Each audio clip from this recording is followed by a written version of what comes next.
గురు బ్రహ్మ గురు విష్ణు గురుదేవో మహేశ్వర గురు సాక్షాత్ పరబ్రహ్మ తస్మై శ్రీ గురవే నమః. ఓం నమో బ్రహ్మాదిభ్యో బ్రహ్మ విద్యా సంప్రదాయ కర్తృభ్యో వంశ ఋషిభ్యో మహద్భ్యో నమో గురుభ్యః. సర్వోపప్లవరహిత ప్రజ్ఞాన ఘన ప్రత్యగర్ధో బ్రహ్మైవాహమస్మి అహం పదార్థరహితః. గురవే సర్వలోకానాం విషజే భవరోగిణాం నిదయే సర్వ విద్యానాం శ్రీ దక్షిణామూర్తయే నమః. ఓంకార పీఠ సిద్ధాంతం బ్రహ్మ విద్యోపదేశిక శ్రీమన్నారాయణం సూర్యం సద్గురుభ్యో నమో నమః. యాజ్ఞవల్కం చ జనకం సుఖ సాందీపమీశ్వరం కృష్ణమర్జున సంయుక్తం ఉద్ధవం చ నమో నమః. బ్రహ్మానంద యోగీంద్రం రామానంద జ్ఞానేశ్వర సహజానంద యోగీశ రామావధూత గురుం భజామి. అంబికా శివయోగేంద్రం వేమన యోగి సద్గురుం నిరంజన వెంకయార్య తిరువెంగళ గురుం భజే. శ్రీధర స్వామి యోగేంద్రం శివరామాఖ్య దీక్షితం కంబాలూరి అపబ్రహ్మం సద్గురుభ్యో నమో నమః. పరశురామ సీతారామ భాగవత కృష్ణ యోగినః పీల్కాన లక్ష్మణార్య సద్గురుభ్యో నమో నమః. బృహద్వాసిష్ట సిద్ధాంతం పూర్ణబోధోపదేశిక వెంకటేశ్వర యోగేంద్రం సద్గురుభ్యో నమో నమః. ఆత్మానాత్మమతీతమనిశం కేవలాత్మోపదేశిక వేముల రామయార్య యోగేంద్రం సద్గురుభ్యో నమో నమః. ప్రణవాతీతమగమ్యం పరాప్రకృతిరహితం పరమజలోపదేశిక శ్రీరాజయాఖ్య గురుం భజే. శ్రీ బ్రహ్మ విద్యా సిద్ధాంతం అచల తత్వోపదేశిక శ్రీ నాగయార్య యోగేంద్రం సద్గురుభ్యో నమో నమః. ద్వయాత్మరహిత సిద్ధాంతం పరమ పురుష ప్రబోధక శ్రీ వివేకానంద సుబ్బయార్య సద్గురుభ్యో నమో నమః. క్షరాక్షరమతీతం చ అచల పూర్ణోపదేశిక శ్రీ పూర్ణానంద పుల్లయార్య సద్గురుభ్యో నమో నమః. అస్మద్గురు సమారంభాం కృష్ణ సాందీప మధ్యమాం ఓంకార పీఠ పర్యంతం వందే గురు పరంపరం. జై సద్గురు ప్రభు మహారాజుకు జై. గురు పరంపరముకు జై. జై గురు. జై గురు.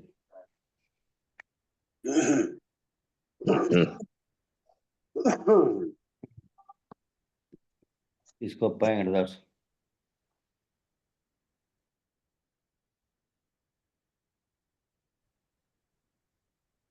అన్నా ఏంపా ఎన్నో చదవాలా?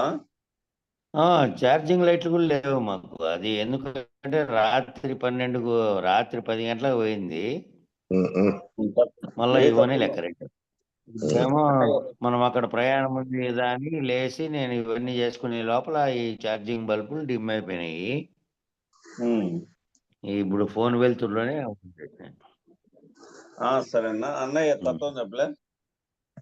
తత్వం అదే కరెంట్ లేదంట వాళ్ళకు కూడా. సరేనా. ఇక్కడేమో రాత్రి వర్షం వచ్చింది.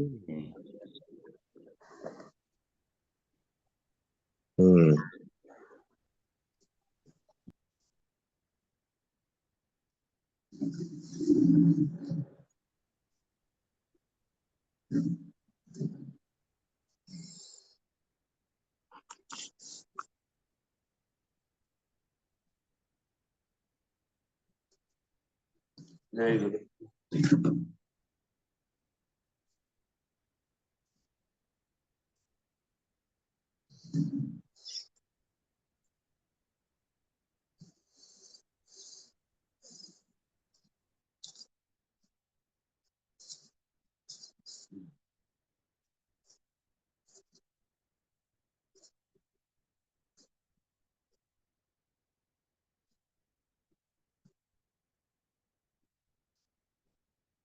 ఇరవై 29వ కందార్థం 57వ కందార్థం 29వ చాప్టర్ ఏమో ఇది. పరిపూర్ణం ఒకటి తప్ప ఇతరమైన ప్రపంచమంతయును ఎరుకే. పరిపూర్ణం ఒకటి తప్ప ఇతరమైన ప్రపంచమంతా కూడా ఎరుకే. ఎరుకే పరిపూర్ణమును ఎరిగేది. ఎరుకే పరిపూర్ణాన్ని ఎరుగుతుంది.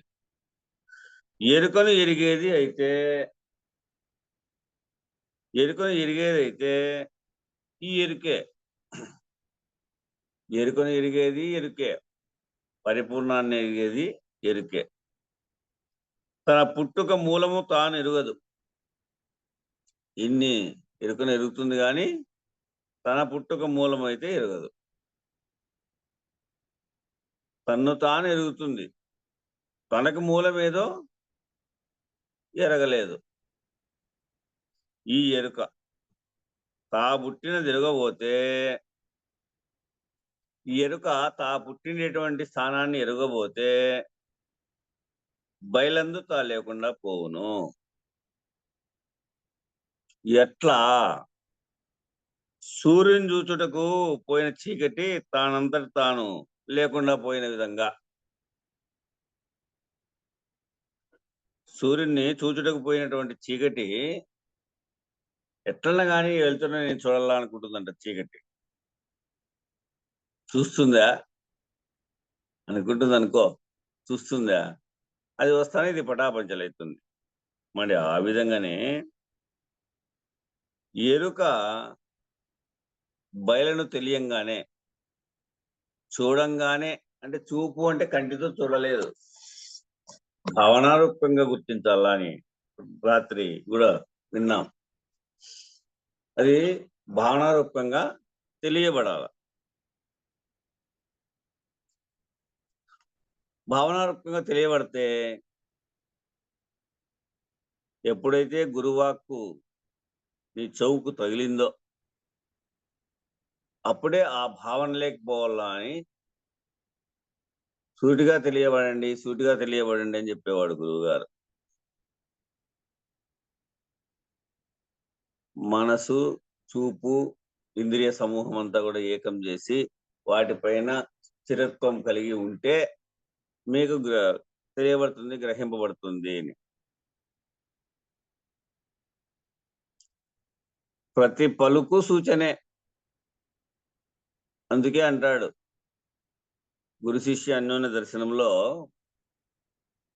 సూటిగను నా మది నాటినదిక చాలు చాలునని నీకై నీ నోట బలుకుదాకను చాటు వలె చెప్పుచుందు.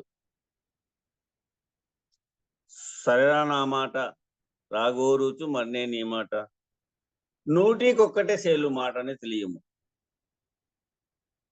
చెప్పే వాక్యంలో సేలైనటువంటి వాక్యం వస్తా ఉంటుంది, దాన్ని గ్రహించగలగల, దాన్ని పట్టుకోవాల. సూచనారూపంగా అనేకమైనటువంటి సూచనలు కలుగుతా వస్తాయి. చూడండి, ఏ గ్రంథం బట్టినా, పూర్వ పెద్దలు 5 గ్రంథాలు ప్రధాన గ్రంథాలు బట్టినా, దాని నుంచి సేకరించినటువంటి గ్రంథాలు బట్టినా కూడా సూచనాపూర్వకంగా అనేకంగా వస్తాయి, దాన్ని పట్టుకోవాలి. శిష్య 19వ పద్యమునందు మరుజన్మ కలుగుటకు కారణమేమి అనే విషయమును నేను గుర్తిరిగినదంతా బాగుగా వివరించునని చెప్పి ఉన్నాను. 54వ పద్యంలో దేహముచే ఎరుక అను ఆట ఆడించే కర్త దేహము వలన కలుగు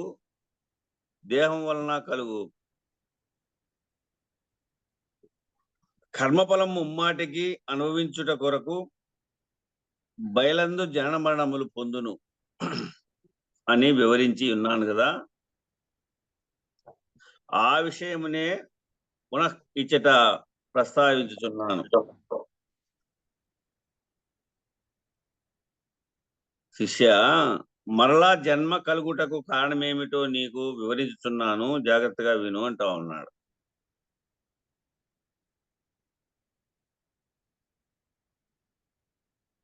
చేటు పాటలచే వచ్చు కర్మ ఫలమే మరలా జన్మ గలుగుటకు కారణమవుతున్నది. ఎవరైతే ఈ దేహముచే ఎరుక అను ఆటను ఆడించుతున్నారో, ఎవరైతే ఎరుకచే భ్రమసి ఉన్నారో వారికే ఈ భువియందు పాపపుణ్యములు ప్రాప్తించుతున్నవి అని ఎరుకను వదిలిన తాపసులకు ఈ పాపపుణ్యములు ప్రాప్తించుట లేదు.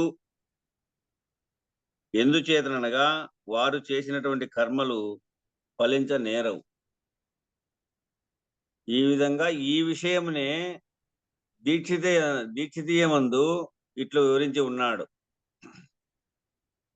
ఏమని? సముద్రము ఉప్పొంగి సముద్రం ఒడ్డున గల ఇండ్లను పొలములను ముంచివేయును.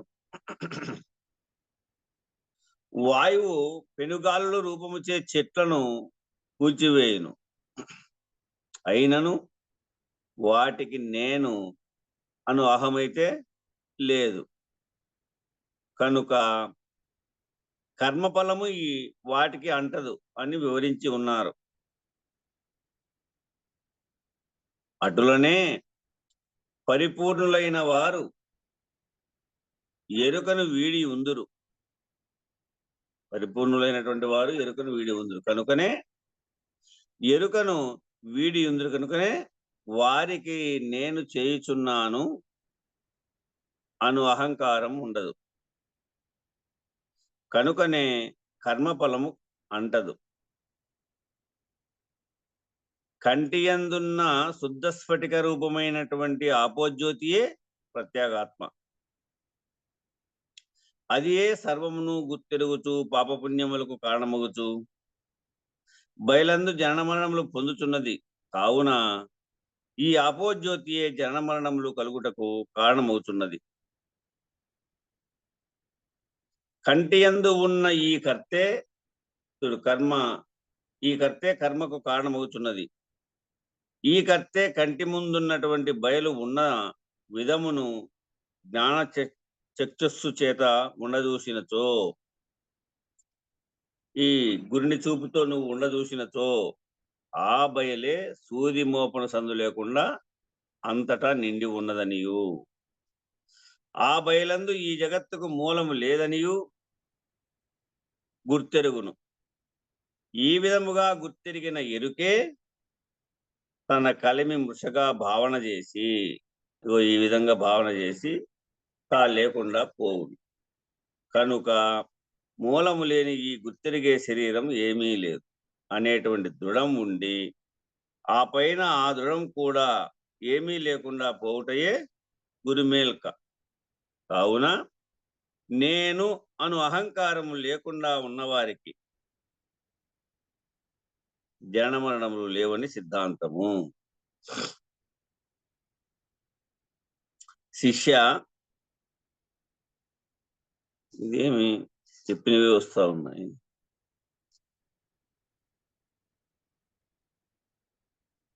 ఈ పేపర్ పొరపాటు పెట్టుకున్నాను. పేపర్ నిన్ను వెనక్కి వచ్చినావు అదే అదే అంతరాయం వెళ్ళాలని నేను గుర్తయిపోతాను. మదికి అప్పుడే తోచింది 28 వరకు. పుల్ల పెట్టుకోండి. పుల్ల పెట్టేసుకుంటే పేపర్ పెట్టుకున్నాను. నా పేపర్ పొరపాటు పెట్టుకున్నా. మంగళహారతి ఇస్తాను ఎప్పుడు నేను లేచి వచ్చిందే వస్తా ఉంటుంది. ప్రయాణం కట్టాలని పోయినా కాబట్టి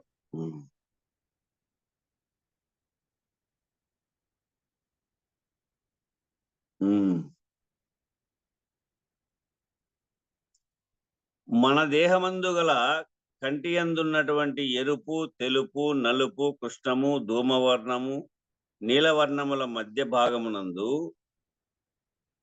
కలగా రంధ్రములో ఉండి సర్వమును గుర్తిరిగి ఎరుకే ఆపోజ్యోతి. అదే ప్రత్యేగాత్మ. అదే హృదయ గ్రంథి. అదే హృదయ పద్మము. ఎరుక అచ్చడగలదనియు అది తెలుసుకొనుటయే మోక్షం బని శృతులు పలుకుతున్నవి. మన దేహమందు కల కంటి అందున్నటువంటి ఎరుపు, ఆ రెప్ప కింద చుట్టూ ఉండేటువంటి ఎరుపు, దానికి పక్కనే ఉన్నటువంటి తెలుపు, దానికి పక్కనే చుట్టూ ఉన్నటువంటిది నలుపు. దాంట్లో కృష్ణం వచ్చి పాప ఆడుతా ఉంటుంది. నిన్ను నేను చూస్తా దాంట్లో, ఆ కంటిలో కనపడతావు పాప. అది ధూమ్రవర్ణం. నీలవర్ణముల మధ్య భాగమునందు గల రంధ్రం ఒకటి ఉంది. ఆ మధ్యలో చుక్క ప్రకాశిస్తా ఉంటుంది. నా కంటిలో నువ్వు, నీ కంటిలో నేను చూస్తే ఆ ప్రకాశం కనపడతా ఉంటుంది. అదే చుక్క, అదే గుర్తిరిగే ఎరుకే. ఆ రంధ్రంలో ఉండేటువంటిదే గుర్తిరిగే ఎరుక, అదే ఆపోజ్యోతి. అది అప్పు అంటే నీళ్లు, నీళ్ళలో ఉంటుంది ఎప్పుడు నీళ్ళ జ్యోతి. అదే ప్రత్యేగాత్మ, అదే హృదయ గ్రంథి, అదే హృదయ పద్మం. ఎరుక అచ్చట గలదనియు అది తెలుసుకున్నటయే మోక్షం బని స్తుతులు పలుకుతా ఉన్నాయి. అయితే ఈ వర్ణములన్నీయును మీరి, ఈ వర్ణములు అన్నీ కూడా మీరి సకల దేశములయందు సర్వకాలాలయందు సమస్తమైన వస్తువులయందు చెలించక సూది మోపను సందులేక ఎల్లవేళలా ఏకమై నిలిచియున్న పరిపూర్ణమును ఈ శృతులు ఎన్నడను ఎరుగకున్నవి. ఈ విధంగా శృతులు పలుకుతా ఉన్నాయి కదా, ఈ శృతులు ఎన్నడూ కూడా ఈ పరిపూర్ణాన్ని ఎరగలేదు. ఎట్లా ఉంది పరిపూర్ణము? భావన చేత గుర్తించు, భావన చేత తెలియబడు. సకల దేశముల యందు సర్వకాలాల యందు సమస్తమైన వస్తువుల యందు చెల్లించక సూది మోపను కూడా సందు లేకోకుండా ఎల్లవేళ ఏకమై నిలిచి ఉన్న పరిపూర్ణమును. ఈ శృతులైతే ఎన్నడూ చూడలే. నీకు చూపినటువంటి గురు సూచన చేత, నీవు భావన చేత పలుకు నీ చెవున ఎప్పుడైతే పడుతుందో అప్పుడు నీవు దానిని భావన చెందు. శిష్య, ఎరుక లక్షణము నీకు చక్కగా అర్థం అయ్యేటందుకు ఒక యుక్తిని చెప్తా విను అని చెప్తా ఉన్నాడు. ఈ ఎరుక లక్షణము సక్రమంగా నీకు అర్థమయ్యేదానికి ఒక యుక్తిని చెప్తా విను. పలుకునగలిగిన అర్థము పలుకును విడనాడి నిల్పబడు చోటు లేదు కదా. పలుకులోనే భావన ఉంది, అర్థం ఉంది. చూడండి, పలుకునగలిగినటువంటి అర్థం, నేను పలికిండేది పలుకు, ఆ పలుకులో వచ్చేటువంటి అర్థము రెండు వేరుగా ఉన్నాయా? వేరుగా లేవు కదా. అది ఎట్లనగా, సర్పము మార్జాలము అను రెండు పలుకులకు అర్థము ఏమని? పాము, పిల్లి కదా. పాము, పిల్లి అని. సరే, సర్పం అనగా పాము, మార్జాలం అనగా పిల్లి. సర్పం విడిచి పాము లేదు, మార్జాలం విడిచి పిల్లి లేదు నా పలుకులో. నా పలుకేమో సర్పం అన్నప్పుడు ఏమనిపించింది? భావన అయితే పామని తెలిసింది కదా. మార్జాలం అంటేనే ఏమర్థమైంది? పిల్లి అని తెలియబడింది కదా. అట్లా పలుకు నడిచి మా అర్థమైతే లేదు వేరుగా. ఇవి రెండు ఒక్క పలుకే అయినవి కదా. దాంట్లో అర్థము పలికే పలుకు రెండు ఒకటే అయినాయి కదా. అదే విధంగా గుడమే మధురము, ఆ విధముగానే గుడమే మధురము అంటే బెల్లమే తీపి. తీపి వేరు బెల్లం వేరు ఉందా? లేదు కదా. నోట్లో వేసుకుంటానే అది తీపి, రెండు ఒకటే. ఆ విధంగానే మూలము లేని ఈ గుర్తిరిగే శరీరమే సర్వప్రపంచముగా తోస్తా ఉంది చూడప్ప. ఎరుక లక్షణాన్ని నీకు తెలియబడాలంటే ఇగో ఇదే. మూలము లేని ఈ గుర్తిరిగే శరీరమే సర్వప్రపంచముగా తోస్తా ఉంది. కావున గుర్తెరిగే ఎరుక, ఈ జగము, ఈ రెండు ఒకటే. ఈ గుర్తెరుగుతాండే ఎరుక, ఈ జగము, ఈ రెండు ఎరుకే ఒకటే. ఇందు గుర్తు కారణము, జగమైతే కార్యం. ఇవే కారణాకార్యములు. దీంట్లో ఉండేటువంటి గుర్తు అయితే కారణము, ఇది జగం అయితే కార్యం. ఇట్లా బ్రహ్మాండాన్ని తీసుకున్నా, పిండాండాన్ని తీసుకున్నా, అంటే వ్యష్టిని తీసుకున్నా, సమిష్టిని తీసుకున్నా. వ్యష్టిలో గుర్తేమో ఈశ్వరుడు, వ్యష్టిలో గుర్తేమో జీవుడు, సమిష్టిలో గుర్తేమో ఈశ్వరుడు. అట్లా కార్యాకారణములకు భేదం లేదు. ఎట్లయితే పలుకుకు పలుకులో ఉండేటువంటి అర్థము రెండు ఒకటే ఎట్లయితే ఉన్నాయో, ఆ విధంగా కార్యాకారణకు గుడము మధురము రెండైతే ఎట్లయితే ఏకము ఉన్నాయో, అట్లా కార్యాకారములకు భేదం లేదు. అటులనే తెలివే దేహములయ్యే. ఇంకో విషయం చెప్తున్నాడు ఇక్కడ. అటులనే తెలివే దేహములయ్యే. ఇందు తెలివి రూపమైన గుర్తే కారణం. తెలివే దేహమైంది, ఇందులో తెలివి రూపమైనటువంటి గుర్తే కారణమైంది.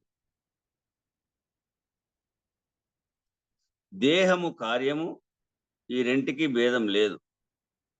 గుర్తెరిగే ఈ తెలివి రూపమైనటువంటి గుర్తే కారణము, దేహం అయితే కార్యము, ఈ రెంటికి భేదం లేదు. తెలివి తనువును బాసి ఉండదు.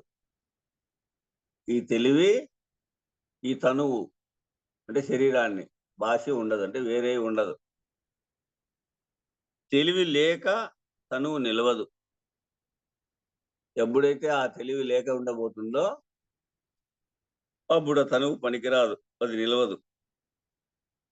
అనగా తనువును బాసిన పిదప తెలివికి నిలుచుండేటందుకు చోటు లేదు. ఎప్పుడైతే ఈ తనువును బాస్తుందో పిదప తెలివికి నిలిచేటందుకు కూడా ఎక్కడుంది చోటు లేదు.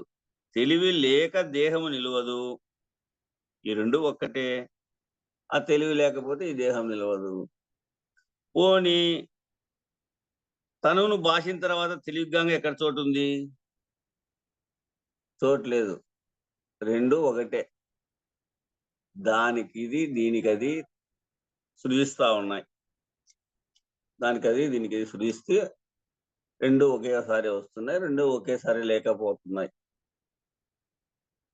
నీ అనుభవంలో ఈ యుక్తితో ఈ శృతి ప్రమాణంగా ప్రత్యక్షమా కాదా నీ అనుభవంలో గుర్తించు.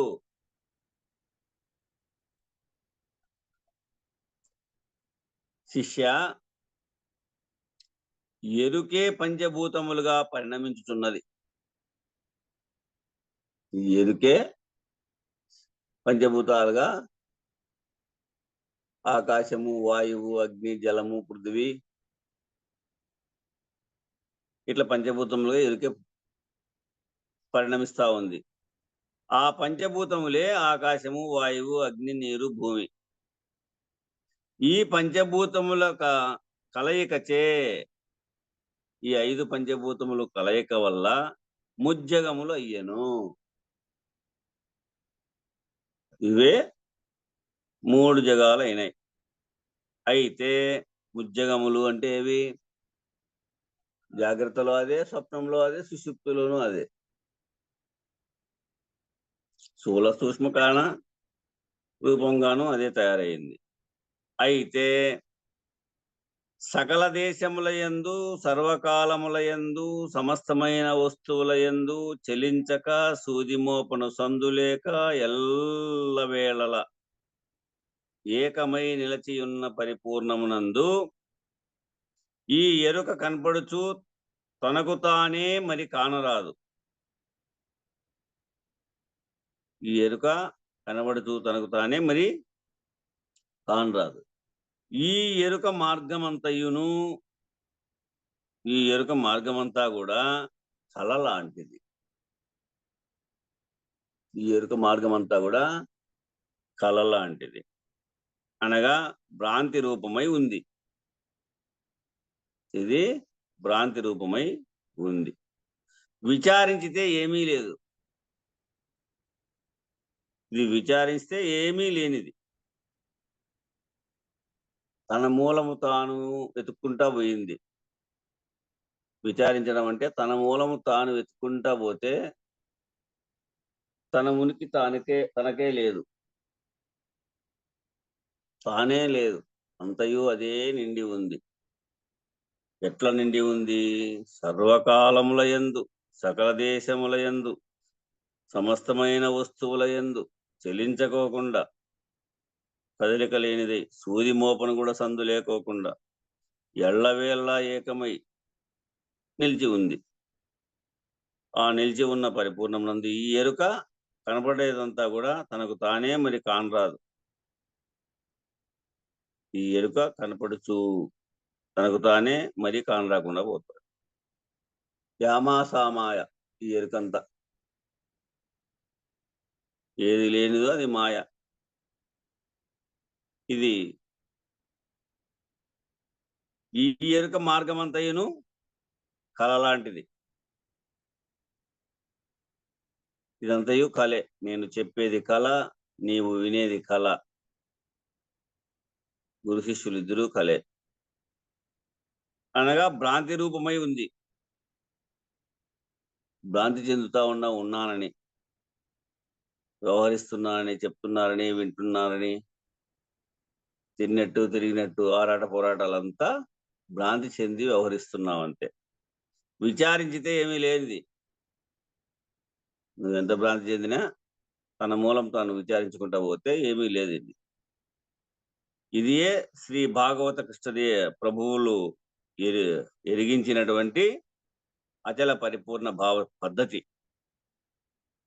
ఆయన ఎరిగించిండేటువంటి పద్ధతి. ఆయన గురుముఖత ఎరిగారు. అది ఎట్లనగా సద్గురునిచే పరిపూర్ణము ఎరుకలను ఎరిగి. అందుకే అచల లక్షణం ముందు పెట్టి ఎరుక లక్షణం తర్వాత పెట్టాడు. మొదల అచలమును ఎరిగించినాడు. ఇగో ఇట్లుంది పరిపూర్ణము చూడప్ప, దాని యందు ఎరుక ఇగో ఇట్లుంది అని ఈ రెండు పద్ధతులను మనం ఉపదేశం తీసుకున్నందుకు ఏమప్ప మనం చదవలసింది అంటే, ఎరుక ఇగో ఈ విధంగా ఉంది, పరిపూర్ణం ఇదిగో ఈ విధంగా ఉందని రెండు తెలుసుకోవాలా గురువు వల్ల. గురువు వల్ల ఏం తెలుసుకోవాలి? మనము 4 తరగతులు చదివితే 2 పద్ధతులు తెలుస్తాయి, 2 విషయాలు తెలుస్తాయి మనకు. గురువు దగ్గర 4 తరగతులు మనం చదివితే 2 విషయాలు మనకు తెలుస్తాయి. ఈ 2 విషయాలు ఏవప్ప అంటే, ఇగో పరిపూర్ణము ఇది ఇట్లుంది, ఇగో ఎరుక ఇదిగో ఇట్లుంది అని రెండింటినీ ఎరిగి, ఆ పరిపూర్ణమందు ఎరుకకు మూలము లేదని ఎరిగి గురుముఖత. ఆ పరిపూర్ణమందు ఎరుకకు మూలము లేదని ఎరిగి ఎరుకను వదిలి ఉండినచో, ఎరుకను వదిలి ఉంటే అది ఏ ఎరుకకు మేల్క, అదే గురుమేల్క. కావుననే శ్రీ శివానంద స్వాముల వారు పరిపూర్ణ బోధ శిఖామణి అను గ్రంథమునందు ఇట్లు తెలిపి ఉన్నారు. ఏ విధంగా శిఖామణిలో ఈ విషయాన్ని తెలిపినారు చూడండి. అంటున్నాడు, ఎరుక అనే పాముకు గరుడు అనేటువంటి గురుమంత్రమే విరుగుడు. ఈ ఎరుక అనేటువంటి పాముకు గరుడు అంటే గరుడు ఒక డూ పోయింది దాంట్లో.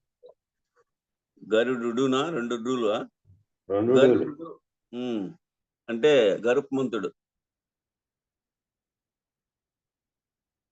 మనమైతే గోర్పు అంటాము, గద్ద అంటాం తెలుగులో.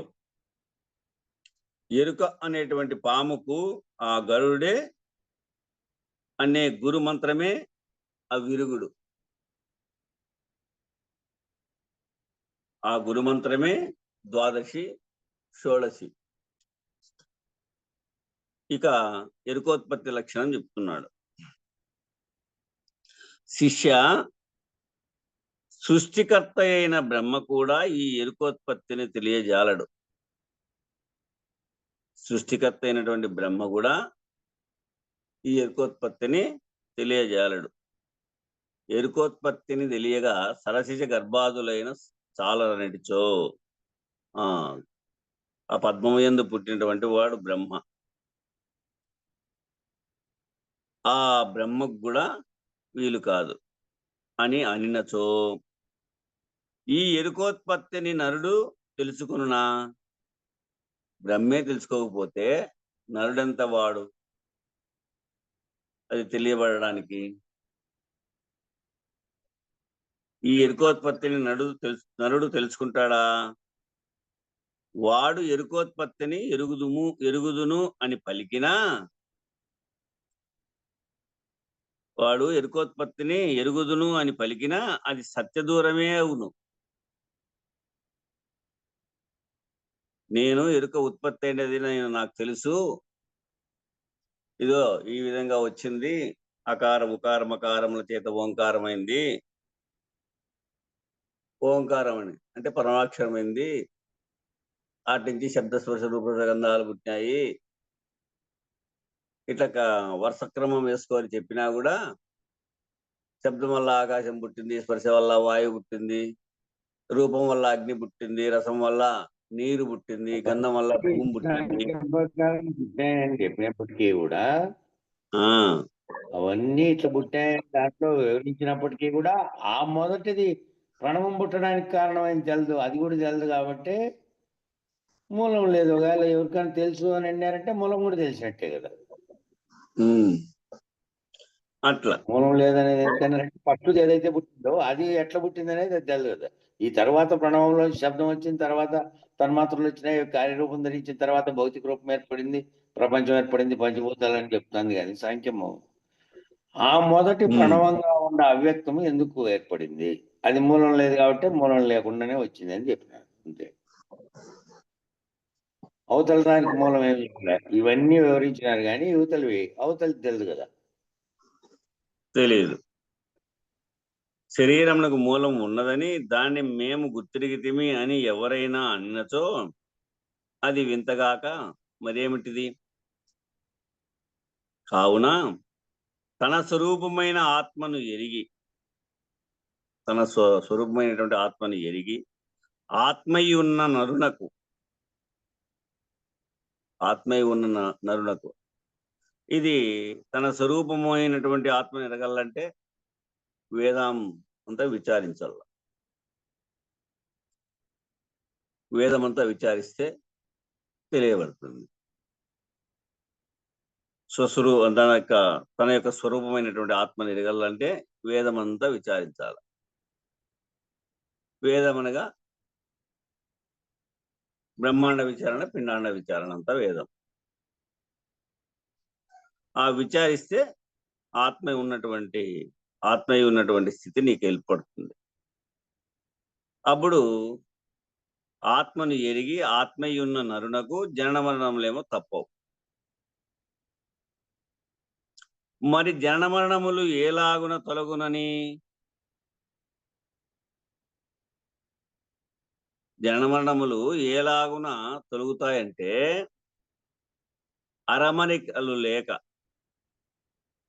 అరమరికలు లేకోకుండా సూటిగా ఇంద్రియ సమూహం అంతా ఏకం చేసి గురువాక్యం పైన అరమరికలు ఏమీ లేకోకుండా. చూడు, మనస్సులో ఏదో చేయాలా, ఏదో పోవాలా, ఏదో అని లోపల పరుగుడుతా ఉంటుంది. ఈ విన్నంత కాలము, గురుముఖత విన్నంత కాలము ఏ అరమరికలు లేకోకుండా మనసులో బయటికి ఏ విషయాలు కూడా ప్రాకింపజేయకోకుండా ఏకస్థితిని పొంది సద్గురుని ద్వారా గురు ముందర కూర్చున్నప్పుడు ఈ విధంగా ఏకస్థితిని పొంది ఆ సద్గురుని ద్వారా పరిపూర్ణ బోధ పడసి బయలును ఉండదూచి ఎరుకైన గుర్తును వదలి ఉన్నచో ఆ పైన జనన మరణములు కలుగనేరవు. ఆ పైన ఈ జనన మరణములు కలగవు. అంతేగాని అఖండ రూపమైన ఎరుకను ఎరిగిన, అఖండ రూపమైనటువంటి ఎరుకను ఎరిగిన జనన మరణములు తొలగవు. వాటినైతే ఎరగాల. అఖండ రూపమైనటువంటి ఎరుకను ఎరిగిన తర్వాత ఆత్మై ఉన్న స్థితిని పొందాల. నువ్వు బ్రహ్మాకార వృత్తినైతే పొందల్లా, ఏకస్థితినైతే పొందల్లా, అద్వైత స్థితినైతే పొందల్లా. దాన్ని ఒకటి చేస్తే దాన్ని ఆ ఒకటి ఇదిగో లేక తీసేస్తాడు గురువుగారు. అది దీని ఎందు లేదు చూడప్ప, ఇగో పరిపూర్ణం ఇట్లయి ఉంది అన్నప్పుడు నీవు లేనిచో ఉన్నది పరిపూర్ణమని భావన చెందితే నీతో సహా పరిపూర్ణమయ్యా. అప్పుడు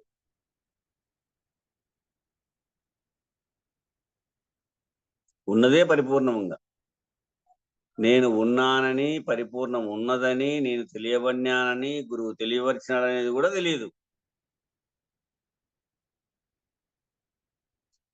అఖండ రూపమైన ఎరుకను ఎరిగిన జన్మమరణం మాత్రం తొలగవప్ప. ఆ కర్తే కర్మకు కారణమై బయలందు జనన మరణములు పొందుతా ఉంది. ఎందుకంటే నువ్వు వాటికి తీసుకుపోయిన తర్వాత అమనస్కమైంది, అది మనసు లేనిదైంది, కానీ చెలించకుండా నిర్మలంగా ఉంది. ఆ అఖండ గురు పరమాత్మ స్థితిని ఏమో తెలియబడినావు, బ్రహ్మాకార వృత్తిని పొందినావు, చెలించకుండా ఉండావు, అచలంగా ఉండావు. కానీ దానికి కామన కలిగితే తిరిగి మళ్ళా రెండును పొందుతుంది, అంటే ద్వంద్వ స్థితిని పొందుతుంది.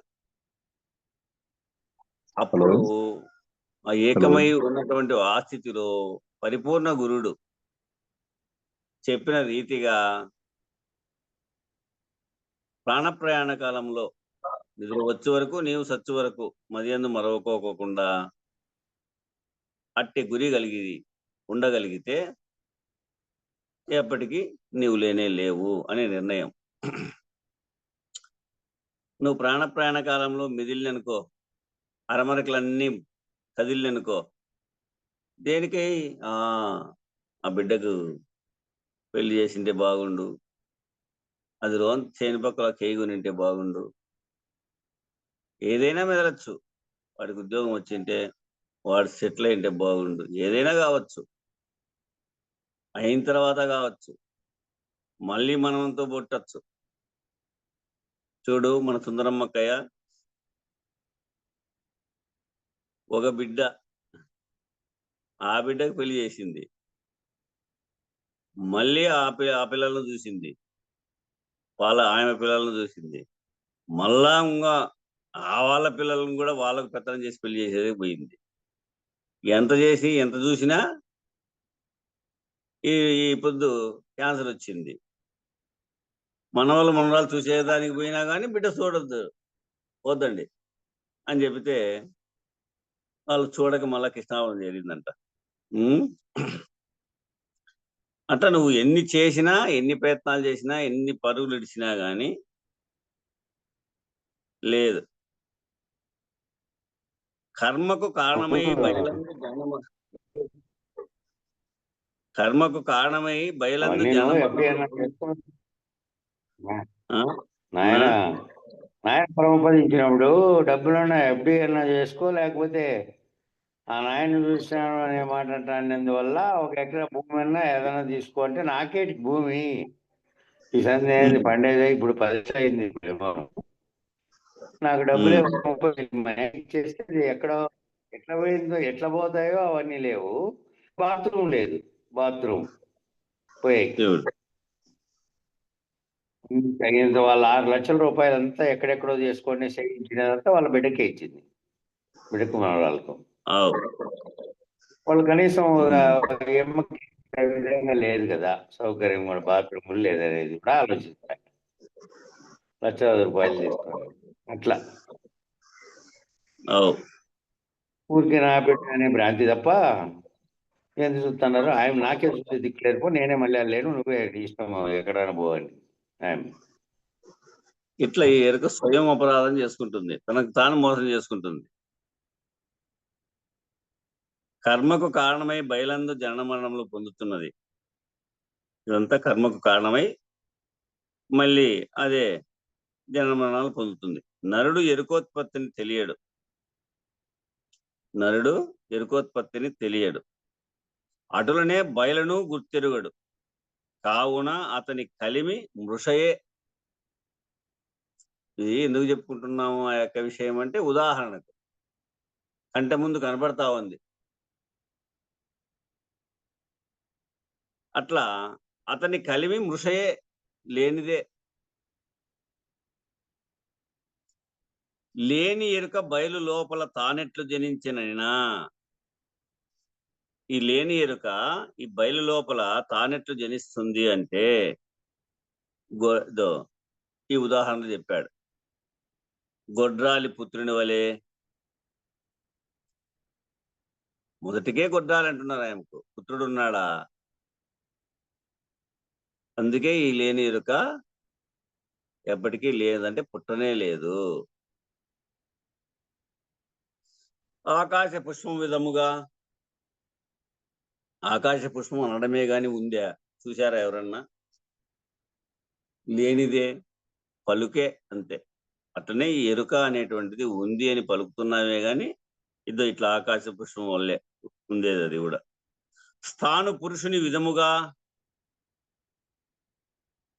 అలా మొద్దును చూసి దొంగ అని భ్రమపడినావు, భ్రాంతి చెందినావు. తోటకాటికి పోతా అంటే మొద్దును చూసినావు, ఆడెవరో దొంగ నిలబడుకున్నాడు అనుకున్నావు, మనిషి నిలబడుకున్నాడు అనుకున్నావు. దొంగో మంచో, మంచి నిలబడుకున్నాడా మనిషి అనుకున్నావు, కానీ లేదడ. అది దగ్గరకు పోయి చూస్తే మొద్దే. అట్లా స్థాను పురుషుని విధముగా, యక్ష రాజధాని విధముగా, ఆ యక్షుడు అనేటువంటి రాజే లేడు, ఇంకా ఆ రాజధాని ఎక్కడది? రాజు లేడు. తాడు సర్పమైన విధముగా, నీకు భ్రాంతిగా తోచింది గాని, ఇవన్నీ భ్రాంతిగా తోస్తా ఉన్నాయి గాని దాంట్లో పాముందా? తాడులో పాము లేదు. ఎప్పుడు వచ్చింది? నీకు భ్రాంతి కలిగినప్పుడు వచ్చింది. నీకు భ్రాంతి కింద కలగకపోతే అక్కడ తాడే. నీకు ఆడ భ్రమ కలిగింది కాబట్టి, తాడనేటువంటి భ్రమ కలిగింది కాబట్టి, ఆ తాడును పాము అనేటువంటి భ్రమ కలిగింది. పాము అనేటువంటి భ్రమ కలిగితే ఆడ చూస్తే పాము అయింది. ఆడ ఎక్కడ? నీ మదిలో. నువ్వు ఆడికి పోకమునుపో అది త్రాడే. నువ్వు కాళ్ళతో తొక్కినప్పుడు కూడా అది త్రాడే. నువ్వు పామని భ్రమించినావు అంతే. అట్లా ఈ ఎరుక ఉన్నదని భ్రమిస్తున్నావు. 3 వేళలా ఇది లేనిదే. ఒకవేళలో ఉన్నట్లు తోస్తా ఉంది. నిన్న లేదు, రేపు ఉండదు, ఈరోజు ఉన్నట్లుగా తోస్తా ఉంది. అట్లా ముందు అది తాడే, ముందు పాముగా లేదు. నువ్వు వెళ్తరబెట్టి చూసినప్పుడు కూడా అది పాముగా లేదు, తాడుగానే తోచింది నీకు. అక్కడ మధ్యలో ఉందే నేడు అమ్మది పాముగా నీకు తోచింది. ఉండేదైతే 3000లా ఉండాలి కదా, అది ఉండేదైతే 3000లా ఉండాలి కదా, అది 2000 లేదు. ఒకవేళ ఉన్నట్లుగా నీకు తోచిందే గాని అది నిజంగా పాము కాదు కదా. 3000లా చూసినా అది త్రాడే అయి ఉంది. అట్లా నువ్వు 3000లా చూసినా పరిపూర్ణము, నీవు రాక మునుపు ఉంది, నువ్వు ఉన్న ఇప్పుడు ఉంది, నువ్వు పోయిన తర్వాత కూడా ఉంది. ఇట్లా కూడా చెప్పుకోవచ్చు. 3000లా అది ఉంది. నీవే మధ్యలో వచ్చినట్లుగా, తోచినట్లుగా, పుట్టినట్లుగా, పెరిగినట్లుగా, ఇదంతా వ్యవహరించినట్లుగా కలగని, కల మేలుకుంటే ఏమీ లేదు. అట్లా ఎండమావుల రీతి. ఇప్పుడు మనం ఎక్కడైనా తోటకాటికో ఇంటికాటి నుంచి పోతా ఉంటాం అనుకో, చూస్తే ఎండమావులు నీళ్ళగానే తోస్తా ఉంటాయి. ఇక మనకు దోయవు, మనం గురుముఖత తెలియబడినాక అవి ఎండమావులు అని అనుకుంటాము. ఆ విషయాన్ని గ్రహించలేనటువంటి వారు చూసినప్పుడు నీళ్లు ఉన్నాయి, అలా నీళ్లు ఉన్నాయి, ఇంకా ముందరకు పోతే నీళ్లు ఉన్నాయి అని భావన చెందుతారు. అవి ఉన్నట్టుగా భావన చెందుతారు. అవి ఎండమావులని తెలియబడితే ఇంకా ఇవి ఎండమావులే అనుకుంటాడు. అట్లా ఎండమావుల రీతి. కుందేటి కొమ్ము. కుందులకు 2 చెవులు పైకి నిలబెట్టుకొని ఉరుకుతుంది, పరుగుతుంది. అది 2 కొమ్ముల మాదిరి కనబడతాయి దూరం నుంచి చూసినే కదా. కుందేటి కొమ్ము. అవి కుందిరికి కొమ్ములు ఉన్నాయా? లేవు. కుందిరికి కొమ్ములు ఉండవు, చెవులే. కుందేటి కొమ్ములు అని నువ్వు భావన చెందినావంతే, దానికైతే లేవు అవి. అట్లా నరుని స్వప్నానందముగా. నరుడు కలగన్నాడు. కలలో దండిగా అనుభవించినట్టు, చాలా మహారాజు గారింట్లో పుట్టినట్టు, ఆ మహారాజు ఇంట్లో నుంచి ఇంకో మహారాజు ఇంట్లో నుంచి కళ్యాణం చేసుకున్నట్టు, ఆ గుర్రాల మీద, ఆ ఏనుగుల మీద బాగా తిరిగినట్టు కలగంటాడు. తాను వచ్చిన చోటు తెలియదు, ఎట్టొచ్చిందో తెలియదు. తన తోటి సర్వము తరలిపోయే బాట తెలియదు. లేనిపోని స్వప్నమందున ఏనుగులు, గుర్రాలు, రథములు, సేనలు, సేనాధిపతులు, అయోని సంభవమైన తనువులు అన్ని ఏర్పడినాయి. కలలో బ్రహ్మాండంగా ఆనందంగా ఉన్నాడు. గుర్రం మీద పోతా ఉన్నాడు. ఆ పక్క ఈ పక్క రథం మీద పెళ్లి కొడుకై తీసుకొని పోతుంటే అత్తరు చల్లుతా ఉన్నారు వాళ్ళు, అవతల ఈతల ఒకరు. ఆ అత్తరు చదువుతా ఉంటే ఆనందకేలిగా పోతా ఉన్నాడు. నాకు ఈరోజు కళ్యాణం అవుతా ఉంది అని. ఆ అత్తరు మగం మీద పడితే ఇట్టి ఇదిలించుకున్నాడు, తేమ తగులుతానే. ఇదిలించుకుంటే అప్పుడు మెలకు వచ్చింది. మెలకు వస్తే ఆడున్నాడు, ఆయన ఎక్కడ పనుకున్నాడో అక్కడ ఉన్నాడు. ఎక్కడ పనుకొని నిద్రపోతా ఉన్నాడో, ఎక్కడ పనుకొని కలగంటా ఉన్నాడో అక్కడే ఉన్నాడు కదా. అట్లా ఆ కళలో వచ్చినటువంటి స్వప్నానందం నిజమా? మేలుకుంటే ఏమైంది? ఆ అత్తరు మగ మీద పడతానే మెలకు వచ్చింది. మేలుకుంటే ఏమైంది? ఎక్కడున్నాడో, ఎక్కడ పనుకున్నాడో అక్కడే ఉన్నాడు. అట్లనే ఇక్కడ గురుమేల్కవ చెందల్లా. గురుమేల్కవ చెందితే ఆ గురుమెలకు ఇప్పుడు తెలియపరుస్తాడు. ఇవన్నీ ఉదాహరణలు చెప్పినాడు. ఈ పద్యమునందు 3 విధములైన ఉపమానములను వివరించి ఉన్నారు. అవి ఏవనగా గొడ్రాలి పుత్రుడు, ఆకాశ పుష్పము, యక్ష రాజధాని. ఈ మూడింటికి పేరు మాత్రమే గాని విచారించి చూడగా అవి లేనే లేవు. ఈ మూడింటికి పేరు మాత్రమే ఉన్నాయి కానీ విచారించి చూస్తే లేనే లేవు. మరి రజ్జు సర్పము, స్థాను పురుషుడు, మృగజలము, ఈ 3 బ్రహ్మచేత తోపించబడతా ఉన్నాయి. తాడులో పామును చూడడము, మొద్దులో పురుషుని చూడడము, ఎండమావులు మృగజలముగా చూడడము, ఈ 3 భ్రమచేత నీకు నీ యొక్క భ్రమచేత తోచింపబడతా ఉన్నాయి. కుందేటి కొమ్ము స్వప్నానందము ఈ 2 ఏకకాలమునందున లేనే లేవు. ఏకాలమందున పొరపాటు, ఏకాలమందునను లేనే లేవు. కుందేటి కొమ్ము గాని స్వప్నానందం గాని ఏ కాలమును లేనే లేవు. అనగా ఈ లేని ఎరుక బయలందు ఎట్లు జరించననగా, ఎట్లా పుట్టింది ఈ లేని ఎరుక అంటే ఈ విధంగా చెప్పాడు. ఎరుక అని పేరు మాత్రమే కానీ, దీనికి ఒక గుర్తు మాత్రమే గాని విచారించి చూడగా లేనే లేదు. ఈ ఎరుక భ్రాంతిచే తోపింపబడుతున్నది. ఈ ఎరుక భ్రాంతి వల్ల తోపిస్తా ఉంది. ఏగో త్రాడులో పాము చూసినట్లు భ్రాంతి వల్ల తోచిందంతే. ఈ ఎరుక ఏ కాలమునందును పుట్టనే లేదు.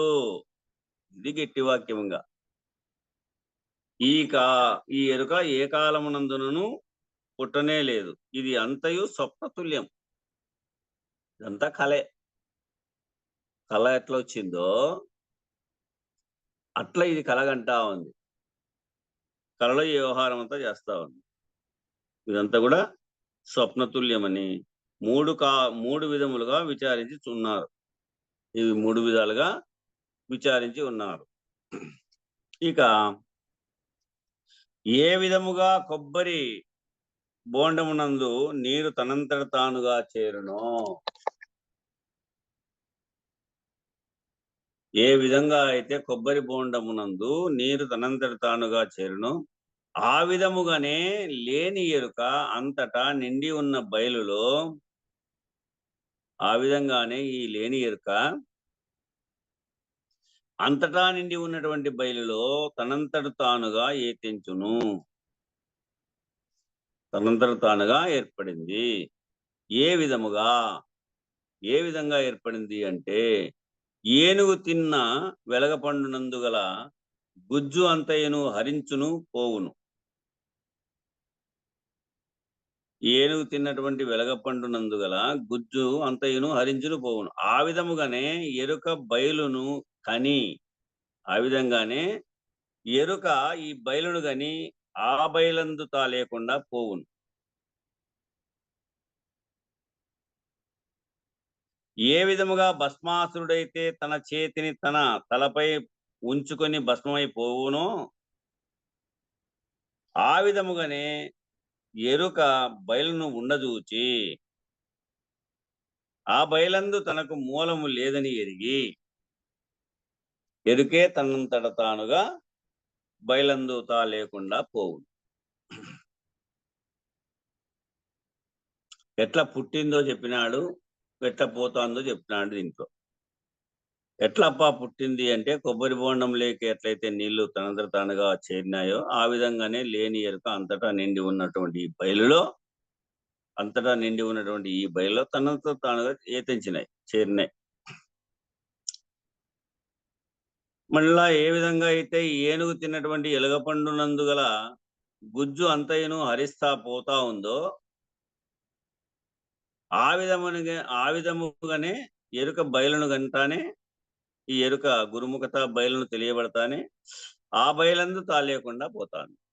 పోయే విధానాన్ని, వచ్చే విధానాన్ని తెలియపరిచి, భస్మాసురుడు తన చేతిని తన తలపై ఉంచుకొని ఎట్లయితే భస్మైపోవునో, ఆ విధముగానే ఎరుక బయలును ఉండజూచి, ఆ విధంగా ఈ ఎరుక బయలును ఉండజూచి ఆ బయలందు తనకు మూలము లేదని ఎరిగి, ఎరుకే తనంతట తానుగా ఆ బయలందు తా లేకుండా పోతాం.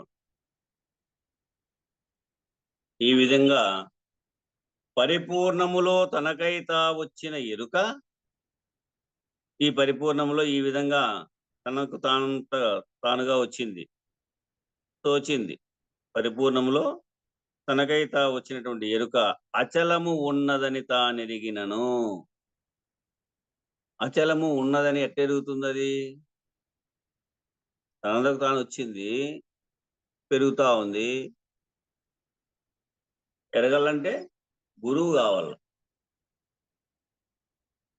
పరిపూర్ణ బోధ గురువు కావాలి. అచలం ఉన్నదని తాను ఎరిగినను ఆ గురుముఖత ఎరిగితే తన లేమి నిజమని తనకే తోచును. తన లేమి అంటే లేనిది ఇది అని తనకే తోస్తాది. ఇది లేదు అనేటువంటి నిజం తనకే తోస్తాది. తోచి తన కలిమి మృషగా భావన చేసి నేను కల్పించుకునేటువంటి ఈ కల్పనంతా కూడా, నేను కల్పించినటువంటి ఈ కల్పనంతా కూడా మృష లేనిదని తెలిసి నిలువక తనకై తాత్యను. అది నిలవకుండా తనకంటే తానే అదంతకు తానే లేకుండా పోతాది. ఇది నిర్ణయము కదా. ఇది కాలం సరిపోయింది. బోలో శ్రీ సద్గురు మహారాజుకి జై. జై శ్రీ వెంకటామ సమేత శ్రీ పూర్ణానంద పులయారులకు జై. జై శ్రీ ఇందుగల గురు భక్త మండలికి జై. జై గురు. మంగళం చెప్పండి. నిర్వికారాయ సకల నిత్య ముక్తిదాయకాయ నిర్గుణాయ నిర్మలాయ నిత్య మంగళం సగుణ నిర్గుణ రహితాయ సంకల్పవర్జితాయ సర్వసాక్షతీతునకు సత్యమంగళం సత్తు చిత్తు సమసిపాయ శత్రు సంహారణాయ ఒత్తిలేని దీపము నీకిత్తు మంగళం చేష్టలన్నీ ఉడిగిపాయ చేసేదేమి లేకపాయ శేషమ్మ మనసు మీలో చేరి మంగళం పరిపూర్ణాయ సకల భవ్య దివ్య రూపాయ పరశురామాయ సీతారామ మంగళం నిర్వికారాయ సకల నిత్య ముక్తిదాయకాయ నిర్గుణాయ నిర్మలాయ నిత్య మంగళం మంగళం గురుదేవాయ మహనీయ గుణాత్మనే సర్వలోక శరణ్యాయ సాధురూపాయ మంగళం. జై సద్గురు ప్రభు మహారాజుకు జై. శ్రీ పూర్ణానంద పుల్లయార్య సద్గురు ప్రభు మహారాజుకు జై. శ్రీ వివేకానంద బండారు సుబ్బయార్య సద్గురు ప్రభు మహారాజుకు జై. గురు పరంపరముకు జై. గురు భక్త మండలికి జై. జై గురు. జై గురు. జై స్వామి.